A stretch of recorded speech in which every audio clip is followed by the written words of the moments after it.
এখন আমার সেন্সে বাচ্চার থেকে মানে কোনো কিছু দেখছে কিনা বা বাচ্চা হয়তো কোনো কিছু অবৈধ কর্মকাণ্ড বাচ্চা যদি দেখে থাকে বা সেটা তরুণের নিয়ে যদি মনে করেন যে বাচ্চাকে মেরে ফেলা দেয়। আমি তো বেরোয় গেছি 7টার সময়। আমি রাইড শেয়ারিং করি। আমি আমার মতন বেরোয় গেছি। আমি দুপুরে এসেছি দুপুরে খাতে আসছি। দুপুরে বাসায় আসি, আমার ফ্যামিলি যাওয়ার পরে আমি বাসায় আসি, দুপুরে রান্না করি, দুপুরে খাই, রাত্রে খাই, দুপুরে খাই আবার বেরোয় যাই, আসি রাত 10টা 11টার সময়। আর ওরাই থাকে বাসায়, ওই নিচে মিস্ত্রি কাজ করে আর এই জায়গায় থাকে। ওরা স্বামী স্ত্রী দুইজনই। সোহেল নাম সোহেল রানা, রানার ওয়াইফ স্বপ্না। ওরাই থাকতো, ওই রানা নিচেই কাজ করে আর ওই জায়গায় থাকে সারাদিন। ওরাই বাসায় থাকে, আমরা যারা আছি সবাই কাজে যাই। পরে এখন এসে দেখি যে দুপুরবেলায় এই অবস্থা। আমার ফ্যামিলি আমার দেশে গেছে, বাড়ি করতেছি সেখানে। ওরা ঈদের সময় বাড়ি গেছে, এই 2 মাসের জন্য ভাড়া দেয়, ওদের না করে দেয়, ওরা ঈদের পরে চলে যাবে। আসছে 2 মিনিট পরে যে ও আসছে, দরজা খুললা, ওর মা খেয়াল করে আমার তো কাজকর্ম করতেছে। তো এই মতো অবস্থায় ওর মা আবার ডাক পড়তেছে, স্কুলে যাও, ব্রাশ করবে না। তো কোনো শব্দ পাইতেছে না, শব্দ না পাওয়ার পরে ওর মা বাইরে হয়েছে। বাইরে হয়ে দেখে যে বাচ্চার একটা স্যান্ডেল আছে, আরেকটা স্যান্ডেল নাই। কিন্তু এই মেয়েকে খুব সচেতন মেয়ে, খুব ভালো মেয়ে, বুদ্ধিমান মেয়ে ছিল। ও গেলে কোথাও গেলে 2টা স্যান্ডেল পরে যেত। একটা স্যান্ডেল দিকে ওর মার মনে সন্দেহ যাচ্ছে যে একটা স্যান্ডেল ফিনতে গেলেও আরেকটা স্যান্ডেল কোথায়। এই ওর মা ছুটাছুটি শুরু করে দিয়েছে, এই তালা ওই তালায় তালায়। লাস্টে আইসা গিয়া এই যে এখানে দেখে দরজা বন্ধ। তোর মা অনেক করছে, অনুরোধ করছে যে দরজা খোলেন, কেউ ভিতর থেকে কোনো সারা শব্দ দেয় নাই। পরবর্তীতে হাউগাও শুনে সবাই, এলাকার সবাই আইছে, লোকজন আইছে, ওর বাবা অফিস থেকে আইছে। আঠার পরে করছে, মানে দরজা খোলার জন্য করছে, তারপরে দরজা খোলে না কেউ। তারপর ওর বড় চাচি আছে, ওর বড় চাচি করছে 999 ফোন করছে। 999 ফোন করার পর পুলিশ প্রশাসন আসছে। আইসা এরপরে দরজা ভাঙ্গা দেখে ভিতরে এই অবস্থা। আর ওই যে আসামি, ও আসামি গ্রিল কেটে বাইরে গেছে, ওদিক দিয়া, ওই গল্লির ওদিক দিয়ে বাইরে গেছে।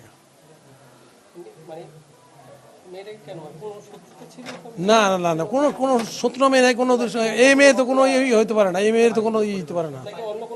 না, অন্য কোনো ঘটনা আমার মনে হয় ওর কোনো অসৎ উদ্দেশ্য ছিল ছেলেটার। ওর ওয়াইফও ছিল ঘরেই, ওর ওয়াইফ থাকা অবস্থায় এই ঘটনাটা ঘটেছে। মেয়ের বড় বোনে বাইরে গেছিল, মেয়ের মা তো ঘরেই আছিল। মেয়ে বাইরেছে বড় বোনটা দেখার জন্য, যে ও কই গেছে দেখার জন্য বাড়া বাইরেছে না। আমার মনে হয় সেই ফাঁকে ও টান দিয়ে নিয়ে গেছে ঘরে। না না না, ও যাওয়ার কোনো প্রশ্নই ওঠে না। মেয়ে খুব বুদ্ধিমান ছিল, আপনি খুব সচেতনও ছিল খুব। যে আমরা বাসায় আসলে এক গ্লাস পানি নিয়ে আঙ্কেল খান, এত সুন্দর। আশেপাশে দেখো তাড়াতাড়ি। আমি কলা বাগান থেকে আবার উল্টা মেট্রো রেল দিয়ে ব্যাক করে চলে আইসা পড়ে পরে দেখি যে এই অবস্থা। পরে আমার ছোট ভাইয়ের বউ এই দরজা মানে হালকা মনে হয় চিৎকার না কি জানি শুনতে পারছে, বা একটা শব্দ শুনতে পারছে। তখন এইভাবে দরজা ধাক্কাইছে, খোলে না, কেউ খোলে না। পরে লোকজন পিছনের থেকে সামনে লোকজন আইনা দরজা ভাঙছে। আর পিছনে এক আন্টি রান্না করতেছিল, উনি দেখছে যে গ্রিল বাইয়া খুলে নেমে যাচ্ছে। তখন তার ছেলেকে মনে পাঠাইছে যে ওই বাসায় মনে চুরি হয়েছে, যে বলো তাড়াতাড়ি যা বলো, এটুকুই শুধু। এবং আমরা এখানে মোটামুটি 40 বছর ধরে আছি, আমাদের সাথে কোনো ঝগড়াঝাটি কোনো কিছু নেই। আমরা সকালে বের হয়ে যাই, রাত্রে চলে আসি, এটাই আমরা। আমাদের সাথে কারো দ্বন্দ্ব বলতে কোনো জিনিসই নেই। অত্র মহল্লার মধ্যে 40টা বছর ধরে থাকি, কোনো দ্বন্দ্ব বলতে কোনো জিনিস নেই আমাদের। না, আমি পাশের ফ্ল্যাটে থাকি, এটা আমার আপন বাস্তি। এখন আমার সেন্সে বাচ্চার থেকে মানে কোনো কিছু দেখছে কিনা বা বাচ্চা হয়তো কোনো কিছু অবৈধ কর্মকাণ্ড বাচ্চা যদি দেখে থাকে বা সেটা তরুণের নিয়ে যদি মনে করেন যে বাচ্চাকে মেরে ফেলা দেয়, এরকম হতে পারে। না, উনি হইল কি আপনার এখানে রিক্সা গ্যারেজে বলে কাজ করে, এটুকু খালি জানে।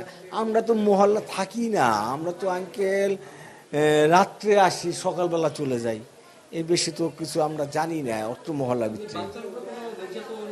এটা এখন তো আমরা খবর পাই নাকি, এটা আপনার পোস্টমর্টম না। অবশ্যই সেটা তো অবশ্যই আপনি জানতে হবে।